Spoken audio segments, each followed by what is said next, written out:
Breaking news చూస్తున్న రేపటి నుంచే ప్రజాపాలన దరఖాస్తులను స్వీకరించనున్నారు. ఇందుకు సంబంధించి దరఖాస్తును కాసేపట్లో సీఎం రేవంత్ రెడ్డి విడుదల చేయనున్నారు. ఇక 4 పేజీల అప్లికేషన్లో గ్యారంటీల వివరాలు పొందుపరిచారు. Photo, ration card, Aadhaar xerox ఇవ్వాలంటూ సూచించారు. రేషన్ కార్డు లేకున్నా దరఖాస్తు చేసుకునే అవకాశాన్ని కల్పించారు. దరఖాస్తులో ఏ పథకానికి అప్లై చేశారో ప్రజాపాలన అధికారులు రసీదు ఇవ్వనున్నారు.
బ్రేకింగ్ న్యూస్ చూస్తున్న రేపటి నుంచే ప్రజాపాలన దరఖాస్తులను స్వీకరించనున్నారు. ఇందుకు సంబంధించి దరఖాస్తును కాసేపట్లో సీఎం రేవంత్ రెడ్డి విడుదల చేయనున్నారు. ఇక 4 పేజీల అప్లికేషన్లో గ్యారంటీల వివరాలను పొందుపరిచారు. దీనిపై మరింత సమాచారాన్ని మా ఇన్పుట్ ఎడిటర్ శ్రీనివాస్ అందిస్తారు. శ్రీనివాస్, చెప్పండి.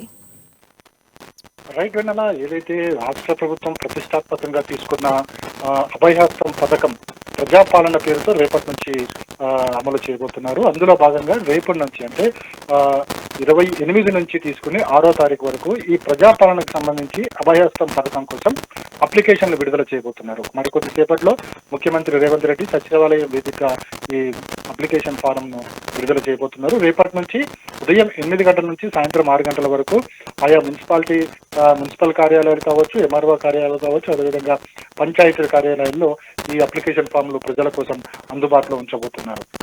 రాష్ట్ర ప్రభుత్వం దీన్ని చాలా ప్రతిష్టాత్మకంగా ఒక ఛాలెంజ్ గా తీసుకుందని చెప్పొచ్చు. ఎందుకంటే ఈ ఎన్నికల్లో విజయం సాధించడానికి ప్రధాన కారణం ఏదైతే కాంగ్రెస్ పార్టీ ఇచ్చిన 6 గ్యారంటీల పథకం అభయహస్తం పేరుతో ఈ 6 గ్యారంటీలను ఇచ్చింది. ఈ 6 గ్యారంటీల అమలును ఎప్పుడు 60 రోజుల్లో అమలు చేయకపోతే రాష్ట్ర ప్రభుత్వం మీద తాము యుద్ధం చేస్తామని చెప్పేసి ఎప్పుడైతే బీఆర్ఎస్ ప్రకటించినప్పటికీ కూడా ముందు నుంచే కాంగ్రెస్ ప్రభుత్వం ఈ 6 గ్యారంటీల అమలు మీద చిత్తశుద్ధితో పనిచేస్తుందని చెప్పేసి కాంగ్రెస్ పార్టీ నేతలు పదే పదే చెప్తున్నారు. అందులో భాగంగానే ఇప్పటికే మహిళలకు సంబంధించి ఉచిత బస్సు కావచ్చు, అదేవిధంగా రాజీవ్ ఆరోగ్యశ్రీకి సంబంధించి ఏదైతే పరిమితిని 5 లక్షల నుంచి 10 లక్షల పెంపు కావచ్చు, ఇవన్నీ కూడా 2 గ్యారెంటీలు ఇప్పటికే అమలు చేస్తున్నారు.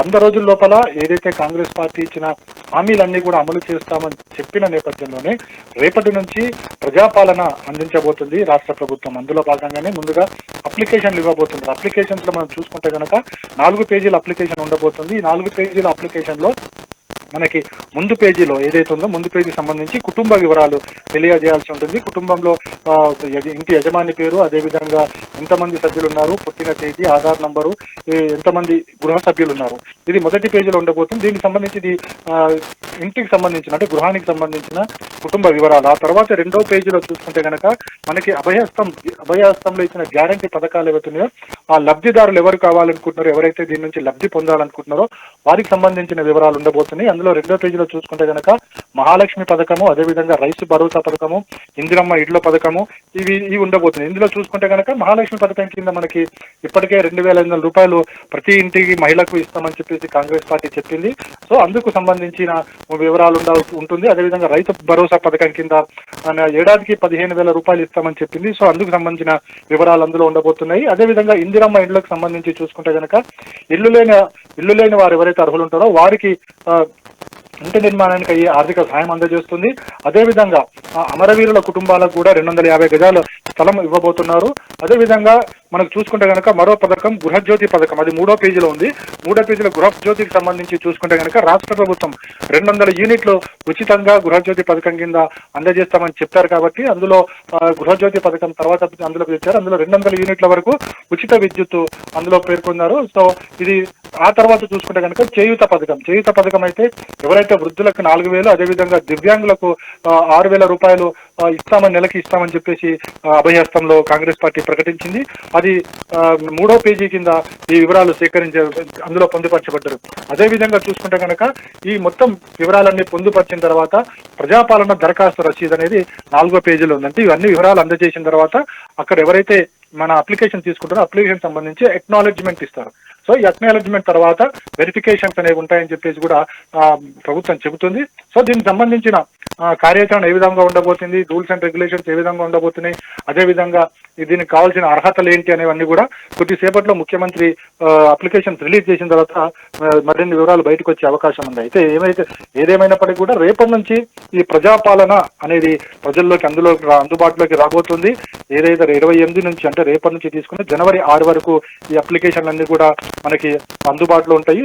తర్వాత అప్లై చేసుకున్న తర్వాత అధికారులు వచ్చి వెరిఫికేషన్ చేసిన తర్వాత అర్హులైన అందరికీ ప్రతి ఒక్కరికి కూడా ఈ అవకాశం ఉండబోతుందని చెప్పేసి కూడా ప్రభుత్వం చెబుతుంది. అదేవిధంగా ఇది వరకు ఉన్న వైట్ రేషన్ కార్డులు కూడా అదే యథావిధిగా కొనసాగుతాయి. అదేవిధంగా పెన్షన్లు ఏవైతే వృద్ధాప్య పెన్షన్లు కావచ్చు, వితంతు పెన్షన్లు కావచ్చు, అవి కూడా యథావిధిగా కొనసాగుతాయని చెప్పేసి ఈ అప్లికేషన్ లో ఉన్న వివరాలను బట్టి చూస్తే మనకు తెలుస్తుంది. ఎందుకంటే గతంలో వైట్ కార్డు ఉన్న వాళ్ళు కార్డు గురించి అప్లై చేయాల్సిన అవసరం లేదని చెప్పేసి పేర్కొన్నారు. అదేవిధంగా ఇప్పటివరకు పెన్షన్లు తీసుకున్న వారు దాన్ని అప్లై చేయాల్సిన అవసరం లేదని అప్లికేషన్ లో పేర్కొన్నారు. కాబట్టి సో ప్రతి ఒక్కరికి అర్హులైన ప్రతి ఒక్కరికి ఉంటుంది. అదేవిధంగా గత 10 ఏళ్లలో కూడా రేషన్ కార్డులు అనేది ఎక్కడ కూడా బీఆర్ఎస్ ప్రభుత్వం ఇవ్వలేదు. సో వాటిని కూడా రేషన్ కార్డులు కూడా ఈసారి ఇవ్వబోతున్నారని చెప్పేసి కూడా ప్రభుత్వం చెప్తుంది. మొత్తానికి ఏదేమైనప్పటికీ కూడా ఈరోజు ముఖ్యమంత్రి రేవంత్ రెడ్డి అప్లికేషన్లు విడుదల చేసిన తర్వాత రేపటి నుంచి అన్ని కూడా ఈ ప్రజాపాలనకు సంబంధించిన అప్లికేషన్లు ప్రజలకు అందుబాటులో ఉండబోతున్నాయి. ఈ నెల. Right, thank you Srinivas.